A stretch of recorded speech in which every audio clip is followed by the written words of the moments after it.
perguntem, como foi o reencontro, né, entre vocês com o Esmir e a Mariana, e vocês hesitaram ao aceitar esse convite de dar continuidade à vida desses personagens? Qual foi o sentimento que bombou ali no momento de falar, não, eu quero mergulhar na continuidade dessa história? Olha, a gente hesitou. Eu hesitei. Não, mentira, eu não hesitei. Então vou partir da parte que eu não hesitei, porque no fato não tinha por que hesitar. Eu, apesar de eu estar fazendo outros trabalhos, outras coisas que não relacionadas ao cinema, eu não hesitei porque eu confio e gosto muito deles, então eu sabia que a coisa ia ser de qualidade, sabia que ia trabalhar com pessoas queridas. Então ao mesmo tempo era mais uma vontade de se reencontrar e uma curiosidade para saber o que ia ser dessa vez se reencontrar. Mas acho que hesitar, não, eu fiz só um charme mesmo pra fingir que não ia, mas eu sabia que... Tem uma coisa engraçada, a gente se reuniu uma vez, né, e falou da possibilidade de fazer um segundo filme e tal. E aí o André, né, falou, veja bem, eu só preciso ver meus horários, né, porque eu trabalho com outra coisa agora e tal. Mas aí a gente vê, não, mas eu faço, tal, se é pra felicidade de todo mundo eu faço. Aí, sei lá, isso era, sei lá, dia 29 de março, aí dia 1º de abril ele apareceu e falou assim... Gente, olha, pensei bem, eu não vou fazer. Eu acho que não tem nada a ver comigo. Tipo, meu Deus do céu, e agora? A gente não tem como fazer. Será que a gente mata o personagem do Caio, né? De repente é um enterro, porque a gente quer continuar falando sobre isso. Ele falou, 1º de abril. A gente falou, nossa, que... Não, mas é muito louco, né? Porque assim, é um trabalho que não estava previsto pra gente fazer uma segunda parte, uma terceira parte, nem virar um longa, então... Né, ou alguma coisa assim, ele é originalmente um curta-metragem que foi feito em 2006. Então a gente não tinha previsão de que ele se tornasse outra coisa não ser um curta. Então, assim, tinha que ser com a gente, evidentemente, era uma continuação da história, então era sempre e aí, vamos de novo se reencontrar para contar mais uma parte dessa história? E sempre rolava vamos lá, o que a gente pode fazer dessa vez? Mas era mais na brincadeira, hesitação. Mas hesitação não, porque foi muito legal, né? Quando a gente descobriu o potencial que esse filme tinha... para colocar assuntos, para jogar assuntos, né? Para trocar com a plateia, para trocar com a audiência do... Nossa Senhora, volta, desculpa. Já não parei nenhum. De onde a gente vai? Calma. Posso botar ideia do que a gente tava falando? Tá, volta. Não, calma. A gente relaxa e para de se concentrar. Não, a gente tava falando que a gente não hesitou no final das contas. A gente tava falando que... Vamos lá. Voltei. E eu acho que a gente nunca hesitou mesmo, porque foi muito interessante quando a gente descobriu a potência que tinha o discurso desses personagens, sabe? Então a gente realmente quis aproveitar desse lugar para levantar outros questionamentos, outras reflexões a partir desses dois, do Caio e da Mari. Então acho que a hesitação não, rolou mesmo uma excitação de continuar essa história.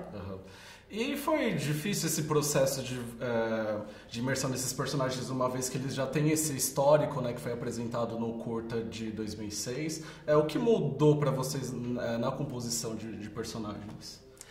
Olha, pra falar a verdade, não foi difícil, né? E a gente cresceu com os personagens no sentido de que nós gravamos quando nós tínhamos 19, 20 e pouquinhos anos e retornamos na última parte quando tinha quase 30, né? Tínhamos quase 30. Então, a gente também amadureceu. Então, não era preciso compor alguma coisa porque isso transparecia na nossa fisionomia, né? Nos nossos assuntos, naquilo que a gente gostaria de falar, nas discussões com o roteiro. Então, foi uma coisa bem orgânica. Não acho que foi difícil, foi mais um trabalho de pensar o que a gente vai abordar agora com esses personagens um pouco mais maduros, né, de uma outra fase da vida. E como, enfim, as vivências particulares de cada um, né, cada um com o seu discurso, enfim, são 4 cabeças criativas ali querendo argumentar e querendo expor assuntos e etc, aproveitar desse lugar. E acho que a grande dificuldade era realmente alinhar, né, as ideias todas, porque eram muitas ideias e muitas possibilidades, porque você pensa, são 2 personagens que, bom, o final do primeiro curta é totalmente em aberto, né? A gente sugere um final, né? E sem fechá-lo. Como todos os filmes, as continuações, a gente não fecha nada, né? Então, esse filme, ele tá aberto para muitas discussões. Então, a gente poderia inserir qualquer coisa ali. Então, o difícil era isso, era realmente achar que lugar e qual a temática, né? Exatamente. O fio para seguir essa história. Mas de composição, acho que é mais tranquilo. Entrando um pouco mais nos temas que são possíveis de discutir no filme, que eu acho uma perspectiva muito original, o fato de tudo começar com o Caio um pouco a ver essa relação à própria sexualidade, a expressão dela. Mas aos poucos a história vai respeitando um pouco mais a perspectiva, né, dando protagonismo à Mari, no sentido de que parece que ela que está dentro de um armário, ou digamos enclausulado nos próprios sentimentos, que ela não consegue externá-los, né, por tantos anos, né? E o que vocês refletem em relação a essa perspectiva, também aos outros temas que são abordados a partir dessa relação, como, por exemplo, viver em um ambiente estrangeiro, o aborto, a reconfiguração da família? Bom, vamos lá, quer começar? Eu acho que o filme ele dá a possibilidade de a gente pensar essas coisas todas que a gente está vivendo, né? Todo mundo se reconhece um pouco nisso, eu acho. Né? A gente vê a transformação social que ocorreu de 10 anos para cá, que é muito grande, né? É muito maluco a gente parar para pensar que 10 anos antes, enfim, a gente não tinha celular, essa coisa toda, a gente estava mostrando agora, a gente estava, todo mundo aqui no celular. Enfim, muita coisa mudou. E isso muda, né? Isso impacta na maneira como as pessoas se relacionam, na vida amorosa, na vida familiar. Enfim, então eu acho que a gente passou por grandes transformações em 10 anos, né? E eu acho que o filme, por capturar um pouco o movimento dos últimos 10 anos, de uma certa forma, a partir da perspectiva desses dois personagens, né? Ele acaba atravessando essas questões, assim, que permeiam hoje em dia problemáticas muito sérias e muito importantes, assim, ligadas a como que a gente vai se relacionar hoje em dia. A gente fez um esforço, de uma certa maneira, para desmontar uma série de coisas, né? Então a gente desmontou um pouco, estereótipos e modos de ser que pareciam muito padronizados, reivindicamos uma série de coisas e agora tudo ficou mais fragmentado, mas como a gente poder, né, ter uma perspectiva de futuro com tudo fragmentado? Então acho que são coisas que o filme levanta e é uma discussão, né, que a gente observa essas questões, digamos, mais sociais a partir do prisma, né, de uma perspectiva dos dois personagens. Então acho que essas histórias elas são humanizadas, essa problemática é humanizada na relação dos dois, né? Então não é um filme que fala disso diretamente, mas isso está no filme, isso compõe um filme, né? Essas mudanças todas. Eu acho que esse movimento, você pergunta do protagonismo, né, que ele vai mudando, ele vai, enfim, se realinhando ali no percurso do filme. É engraçado, eu não sinto isso tão forte, apesar de que as pessoas sentem bastante, né? Pra mim foi um processo super igual, assim, bem parecido pros os dois personagens, mas naturalmente, como quando vem a questão do filho e do aborto, a gente tá falando de liberdades individuais da mulher, parece que o foco se volta um pouco mais pra Mari. Mas, a princípio, os dois caminham juntos, os dois têm milhões de questões e milhões de inseguranças e medos e afins, e o filme é muito sobre isso.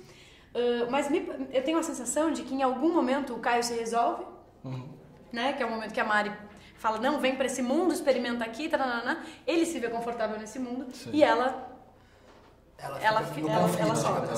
continua no conflito. E aí parece que o foco vai pra ela, mas né, não exatamente. Agora, a coisa do viver fora, é muito bonito esse movimento dos dois personagens, porque ele perdido, né, nesse rompante que acontece no casamento dele, e eu num lugar, num contexto em que ela sente esse não pertencimento, né? Sim. Então estão os dois são alavancados, alçados para essa realidade, e os dois começam a patinar ali e a tentar se redescobrir de novo, como se eles estivessem ali no início da história de novo, né? Acho que tem uma coisa que me fez pensar agora, né, que é como se encontrar de novo, mas num lugar diferente. E o lugar diferente pode ser num outro país, numa outra cidade, numa outra época da vida, né? Mas como a gente consegue se reencontrar com o outro, né, em momentos distintos, né? As pessoas que foram importantes pra gente num determinado momento, a gente tem que reconectar com eles, seja numa outra cidade, num outro tempo, num outro momento, né? Num outro momento da nossa vida. Então acho que tem um pouco isso também, né? Acho que tem esse estranhamento e familiaridade, né, de um encontro que tem uma intimidade e que é obrigado a se reinventar, né, a se estranhar de novo para criar uma proximidade ou para criar, enfim, conflito. Né? Queridos, muito obrigado pela entrevista, adorei conversar. Obrigado. Obrigado, valeu.